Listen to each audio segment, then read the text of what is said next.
की तरफ से मैं बहुत संक्षेप में छोटी सी बात आपसे अपील करना चाहती हूं। जो कौम अपनी बड़ाई करती रहती है, अपना आत्मचिंतन नहीं करती, उसकी गति रुक जाती है प्रगति की। पहले भी बात कही गई, लेकिन मैं 3 चीजों की तरफ आपका ध्यान दिलाना चाहती हूं। हमारी युवा पीढ़ी बड़ी आकर्षित हो रही है।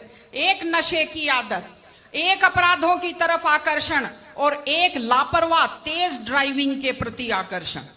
महिलाओं के नाम से लॉटरी डाली एप्लीकेशन लगाते हैं और महिला जो घर की लक्ष्मी होती है उसका नाम बाजार में दारू के ठेके के ऊपर लिख देते हैं।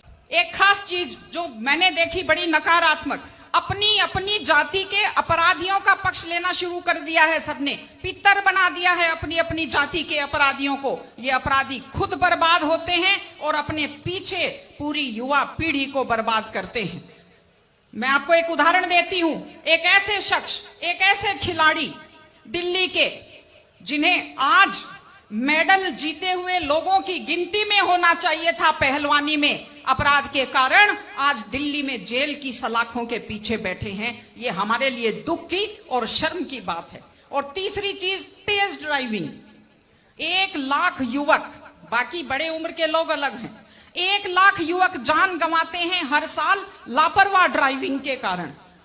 आप सोचिए, 25 साल लगते हैं एक बच्चे को पालकर बड़ा करने में और 25 सेकंड में लापरवाह ड्राइविंग के कारण वो लाश में बदल जाता है।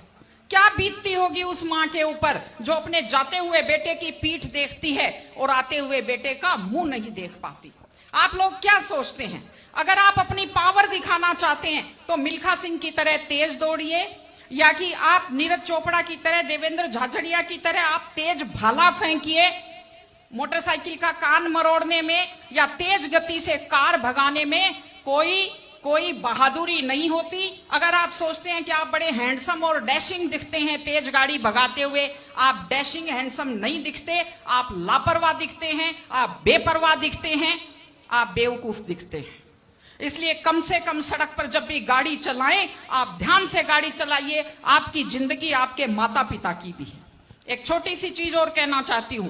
हमारे बुजुर्ग हमें जब पालते हैं, जो लोग खेती से बच्चों को पढ़ाते हैं, जो लोग छोटी आमदनी में बच्चों को पढ़ाते हैं, उनकी पूरी उम्र खप जाती है अपने बच्चों की जिंदगी बनाने में। और उसके बाद दुख का विषय है, बड़ा पीड़ादायक सीन मैं कई जगह देखती हूं कि एक माँ बाप मेहनत करते हुए हाथों में आइटन पड़ जाते हैं, एड़ियां फट जाती हैं, कपड़े मैले फट जाते हैं, और उसके बाद जब बेटे को पढ़ा लिखा कर तैयार करते हैं, उसके बाद पढ़ी लिखी बड़े घर की थोड़ी बेटी आ जाती है तो माँ बाप की तरफ ध्यान नहीं देते। आज हमारे 60-70% घरों में हालत यह है कि बुजुर्गों को रोटी तो मिल रही है लेकिन इज्जत से रोटी नहीं मिल रही। इस चीज को बदलने की जरूरत है। माँ बाप, मैं आपसे कहती हूं, जैसी भी परिस्थिति होती है, माता पिता आपको राजकुमार की तरह पालते हैं। आपकी भी ड्यूटी है, जैसी आपकी हैसियत है, बुढ़ापे में उनको बादशाहों की तरह से रखिए, उनकी सेवा कीजिए, उनका सम्मान कीजिए।